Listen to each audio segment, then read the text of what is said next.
Masya Allah, inilah masjid tempat pohon ajaib yang bisa berbicara dan bersujud kepada Nabi Muhammad.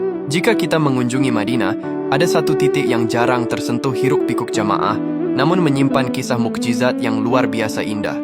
Namanya Masjid Al-Rayah yang bertengger sunyi di atas bukit Jabal Zubab. Jika kita berdiri di sisi utara Masjid Nabawi dan melangkah sekitar 500 hingga 600 meter menuju arah pemakaman Baqi atau jalan menuju arah Gunung Uhud, kita akan melihat sebuah bukit batu kecil yang menonjol. Itulah Jabal Zubab. Di puncaknya berdiri sebuah masjid mungil dari batu hitam yang tampak kokoh meski dimakan usia. Tempat ini disebut Al-Rayah atau Panji, karena disinilah Rasulullah menancapkan bendera komandonya saat mengawasi penggalian parit pada Perang Khandaq. Namun ada satu kisah yang lebih menyentuh hati daripada strategi perang, yaitu kisah pohon kurma ajaib yang bersujud. Dikisahkan bahwa dahulu di sekitar bukit ini, Nabi Muhammad pernah melewati sebuah pohon kurma. Keajaiban pun terjadi di depan mata para sahabat. Pohon itu secara ajaib merunduk, seolah sedang bersujud dengan penuh takzim, lalu mengeluarkan suara yang terdengar jelas memberikan salam kepada beliau. Assalamualaikum ya Rasulullah. Bayangkan betapa bergetarnya suasana saat itu. Alam semesta seolah mengakui kenabian beliau ketika sebagian manusia masih menutup mata.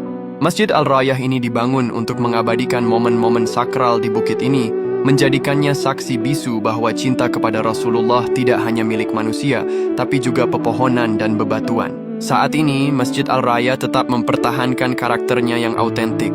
Pemerintah Arab Saudi terus menjaga kelestarian situs-situs bersejarah ini sebagai bagian dari proyek pelestarian warisan Islam. Meskipun ukurannya kecil, hanya sekitar beberapa belas meter persegi, masjid ini memancarkan aura ketenangan yang berbeda. Dinding batunya yang gelap dan kasar menyimpan suhu yang sejuk. Dari atas Jabal Zubab, kita bisa memandang Masjid Nabawi dengan sudut pandang yang lebih luas, memberikan ruang bagi jiwa untuk merenung di tengah modernitas kota Madinah yang semakin pesat.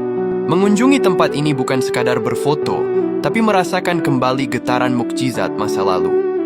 Di sini, kita diingatkan jika sebatang pohon saja tahu cara menghormati sang Nabi, lantas sejauh mana kita telah mengirimkan rindu dan selawat kepadanya? Ya Allah, semoga kita semua bisa beribadah ke tanah suci dan bisa sholat di masjid ajaib ini. Amin. Allahumma salli ala Sayyidina Muhammad.